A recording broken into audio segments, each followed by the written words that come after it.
Hey everybody, Gears here, and this is the second casting of a spike. The first one here is no good.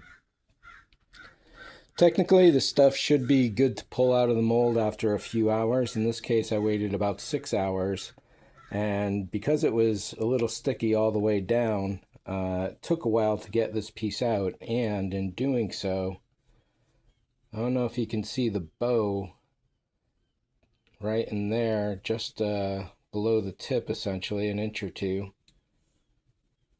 But there's no way to get rid of that. And it looks just weird enough. It's like it's straight, but it's not quite straight.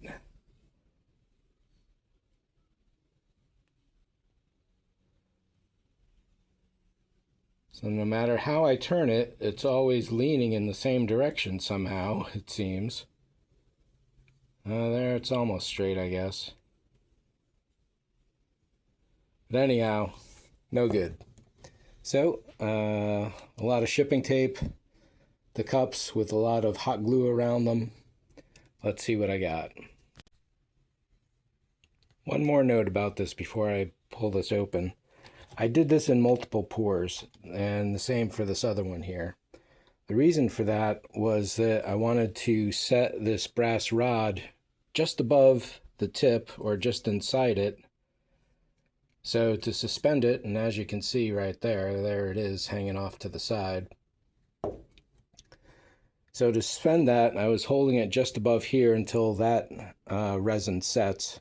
I go over, mix some more, pour the rest of it. In this case, the first one, I did it in 2 pours. I had thought they were 60 grams each, but they must have been 120 grams each total. So when I went to do this one, I was thinking it was 60 grams total. So I poured 30 of each of the 2 parts, getting the 60, and then I was like, wait a minute, that doesn't seem a lot. So I did it again. And then the third time I realized, oh, I see.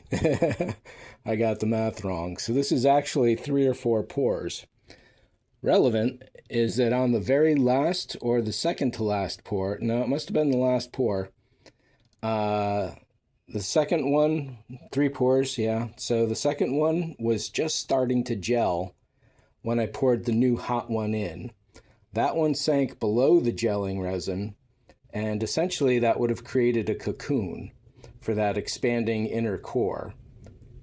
Is that going to affect this? It should be down in this area here if we see any defects. So this will take me a little while to pull this out here, I think, and let's see how this goes. And here we are with casting number 3, and this one is definitely the worst of all. These 2 have brass tubes in them. This one has a fiberglass rod. It's a gardening kind of thing, so it's not going to bend itself, but you can see how bad the mold was overall. 2 dimensions, and yeah, it's just weird.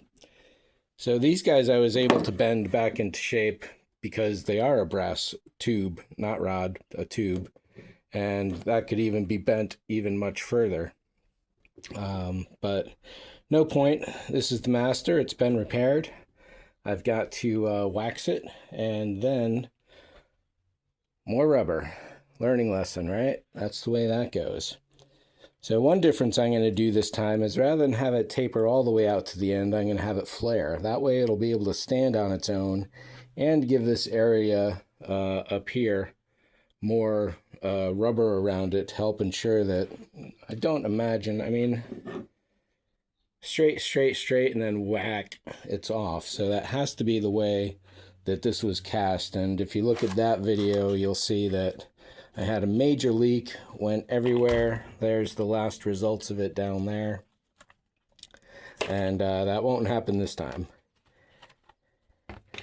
But overall, yeah, I mean, it works. I'm definitely going to get rid of these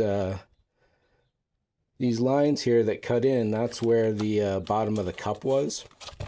So rather than leave those in and do it sloppy, I'm going to pull them really smooth and even, so that, because this definitely adds to the wiggle, you know, and I definitely don't want any more wiggle going on in this. These guys are going to work well. I did a slush casting of one. Where is that? Anyhow, that went pretty well. And it's going to help me. Oh, here it is, duh, right in front of me. I glued it into this tube just to see what it would look like. And that's a whole nother video as to how this is getting integrated into my car design.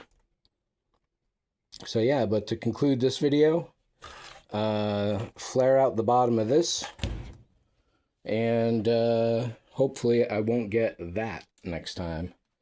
I should have something much closer to this. So a few layers of wax, a spray of the Stoner mold release,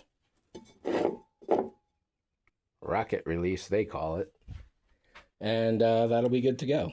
So watch for that video sometime in a little while. It'll be probably a couple weeks in YouTube time. So thanks for watching. See ya.